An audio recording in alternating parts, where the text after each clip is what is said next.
but not least, let me to introduce you to Richard Irvine, who teaches social anthropology at the University of Cambridge.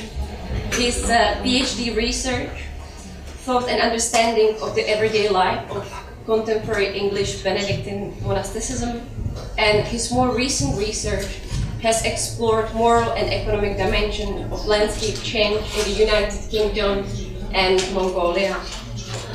He has recently completed a book manuscript on the relationship between anthropology and deep time. However, today he will tell us about revival of straw bear traditions of East England. Thank you. First of all, sorry I'm late, I went to the wrong building. So what I want to talk about today is the Midwinter festivity in one of my field sites, East Anglia, where I've been looking at land use change and how people have responded to the changing environment. And one of the things that's really come across as important in this fieldwork has been the revival of certain midwinter festivities, and in particular what I want to talk about today are the festivities around Plough Monday, which is the Monday after the Feast of the Epiphany.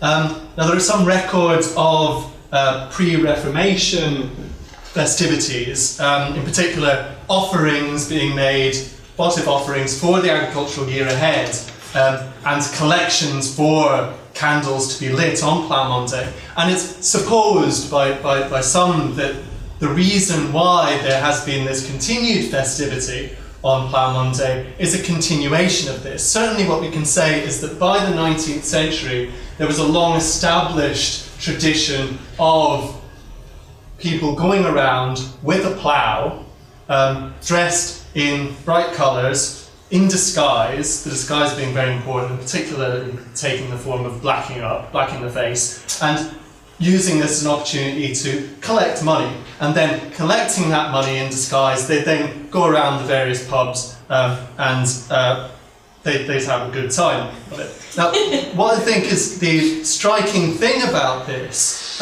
is that what we see is a ritual here which is picked up in particular by Fraser in the Golden Bough. In part 5 of the third and most exhaustive edition of the Golden Bough, he talks about the ploughboys and their dances as an instance of sympathetic magic. He says, the object of the dances on Plough Monday is probably to ensure the growth of the corn. So he's seeing it as a ritual that's enacting the land being ploughed, so taking the plough along, and then in the wake of that, ploughing these dances which indicate the successful crop. He says the corn would grow just as high as the dancer leaped. And from this, he claims, we see this, the straw bear, a particular facet of these rituals. And he supposes, from this idea that what this is a fertility ritual about the agricultural year ahead, is that the straw bear is a corn spirit bestowing his blessing on every homestead in the village. Okay, so what is the straw bear? What we have here is a revival of a custom of which there are records of a sporadic instance in the 19th and early 20th century. So, for example, George Frampton, in his documentation of the tradition, talks about the straw bear as being part of a competitive push for ever more outlandish disguises. So I talked about the blacking up of the faces that facilitates the cadging, facilitates the festivity. Here you see the idea of a competitive push for more and more grand disguises, including dressing up as animals, such as the straw bear. And in fact, although there are records of this continuously from the mid-19th century through to, it's disputed, either World War I or potentially in the 1930s, because it was often associated with times when agricultural labourers would have been out of work, so the 1930s being this time of unemployment. It's interesting to see this revival of the straw bear then, potentially. But what we're seeing is this idea of a festivity which occurs every few years, this idea of bringing out the bear and following it. Now, interestingly, one of the things that's mentioned in the Golden Bough, there's a letter from Professor Moore, who discusses working on too many computers at once here, who discusses the people who are attempting to suppress this ritual. He says, when I was at Whittlesey yesterday, I had the pleasure of meeting a straw bear, if not two, in the street. I had not been at Whittlesey on the day for nearly 40 years and feared the custom had died out. And then he says, it would be a shame if Bumbledom, i.e. the police, the law, forced this custom off the streets. And what's interesting here is that you have folklorists speaking about a ritual, the meaning of which is assumed, in a sense, to be hidden to both the participants in the ritual and also the people who are attempting to suppress the ritual. But in both of these contexts, what we're seeing is the idea that there is a meaning, and this meaning is a fertility meaning, and that in its contemporary form, and we're talking here contemporary in the early 20th century, it's become something which is associated largely with begging and with ribaldry. It's interesting, in fact, that even as in the late 20th century this festivity came to be revived, there was still this idea, I think, that in its later days form it had become something that was debased. And so going back to George Frampton's history of the straw bear, he says, in the late 20th century what we would like to remember is the colour and the spectacle, i.e. not the drunkenness and not the begging.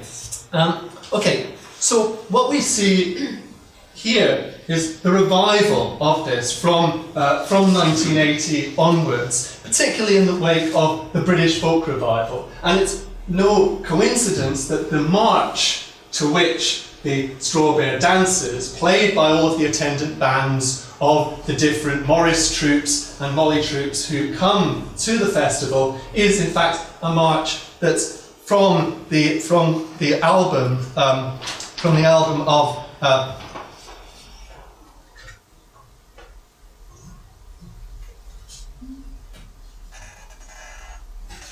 lost my place.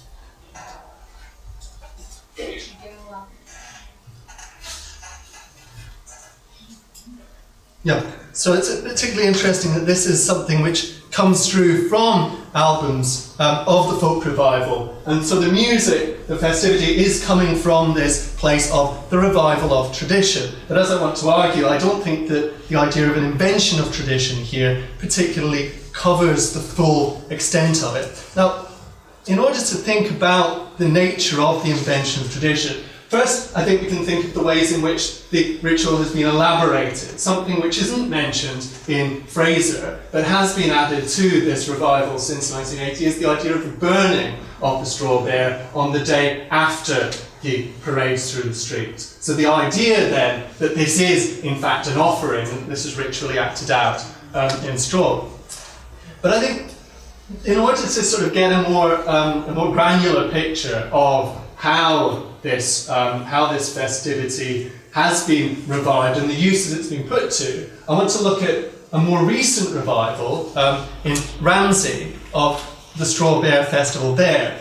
So Whittlesey and Ramsey, two neighbouring towns, both had historically this festival of the Straw Bear, this festivity. And what we see in the 2009 revival is a Heritage Lottery funded instance of the straw bear parading through the streets, part of something that was called the Cambridgeshire Roots Project. And this takes place on Plough Monday. And as you can see here, one of the things that's central to it is the involvement of school children. And so you see the school children parading out behind one of their own who's dressed as the bear, singing a song that was recollected by a woman of the village from her childhood before the war.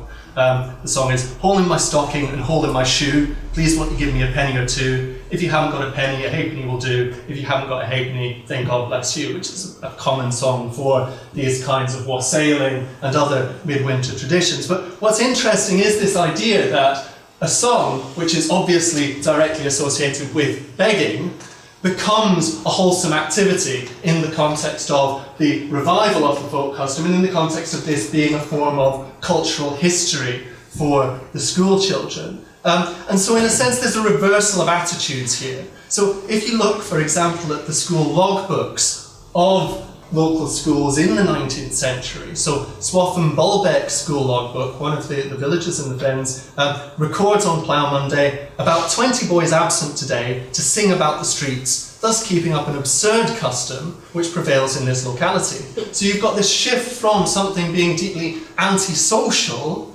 and against the spirit of education to something which is edifying for the children. And the words once associated with begging become part of children learning about local histories and customs. Now, as we can see, as the straw bear is paraded to the grounds of the former abbey, it's blessed there by the priest. And I think that the blessing by the priest raises a couple of interesting questions. He uses a particular formula for the blessing, the Anglican priest. He says, Godspeed the plough and the ploughman, the farm and the farmer, machine and beast and man, which is the prayer which is used in Plough Sunday rituals in various churches. Now, Plough Sunday is an interesting development because that emerges after the Second World War and during the period of the decline of the Plough Monday street festivities. And what I think we see in that is the incorporation of, or even the co-option of, this popular festivity into the ritual of the established church. Now, often, as you can see, it's an antique plough, a celebration of agricultural heritage, which is blessed at this point. But here, this is from 2013, the interesting thing is this is, of course, a contemporary industrial agricultural landscape. And so sometimes the plough that's blessed is very modern kit, as you can see here in the tractor-drawn plough. And I think that raises an additional interesting point because this is a revival of tradition, the Whittlesey tradition from 1980, the Ramsey tradition from 2009, in the wake of the context of decline of a population that's directly engaged in agriculture. So in 1950, you have 25% of the population engaged in agricultural labour, which is down to around, according to recent census figures, 1.8% today, which is very, it's not that much above the national average, which is 1.5%. Yet, and this is demonstrated by this modern plough, the defining feature of the landscape is this agriculture. 86% of the land is put to this agricultural use, and in fact half of the total Grade 1 farmland in England is in the East Anglian Fens. So what's interesting here is we have this invention of tradition, or rather this re-emergence of a folk tradition, very much through the motifs of the folk revival, which is a celebration of rural fenland culture and relationship with the agricultural land at a time of disconnection from agricultural work. Now, here are the Meeple Wally men. They've been parading around since 1979 on Plough Monday, taking their molly dancing and, as you can see, their face disguise around to various pubs in the Fens on Plough Monday. One of the interesting things is, and this is where I want to sort of finish up, the face blacking is something which is treated very seriously by many of the dance troupes within the festival. And it's of course something which raises certain amounts of controversy. It's pointed out as a form of disguise, but in the context of a ban in the Shrewsbury Folk Festival on these dance troupes having blackface, and indeed recent tensions around Plough Monday in Birmingham, there's a lot of talk about political correctness eroding these kinds of traditional customs. And so, in fact, something which may not have been racialized in its point of origin is now certainly part of this discourse of arguing about ethnic tensions and, in the case of many of the people who attend this ritual, the erosion of English cultures. And I think what we see in terms of the blacking up is not just this serious blacking up as part of the formal performance, the displays of the dance, but also in the pubs as the evening progresses, people coming in with tubs of shoe polish and daubing it on one another's face. You see as the evening progresses, the temperature and the volume becoming louder in the pub, such that the folk music which takes place there actually becomes inaudible. We reach a point at around 5 to 6 o'clock when in fact the focus of the festival shifts entirely from people who have visited from around the country to display these forms of dance and watch these forms of dance to particularly young people in the local community coming together to drink. And I think what's interesting to conclude is that what we have is a parallel festivity, following the bear as a folk revival activity, as a revival of the festivity of the colour and of taking a form of folk culture and making it into this wholesome cultural activity with exhibitions, attending concerts and so on, but also following the bear as the premise for midwinter festivity for the surrounding communities.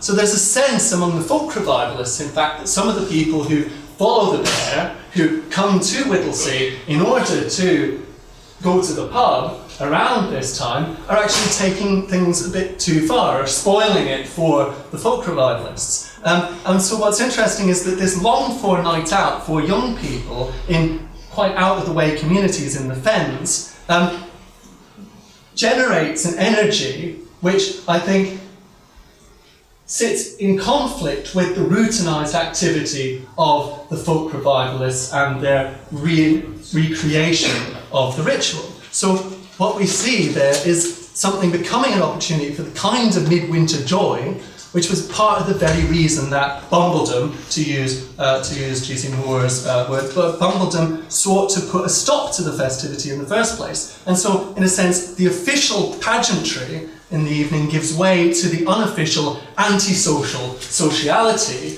which may have been the central feature of these festivities, which led to their demise. I'll leave it there. Thank you.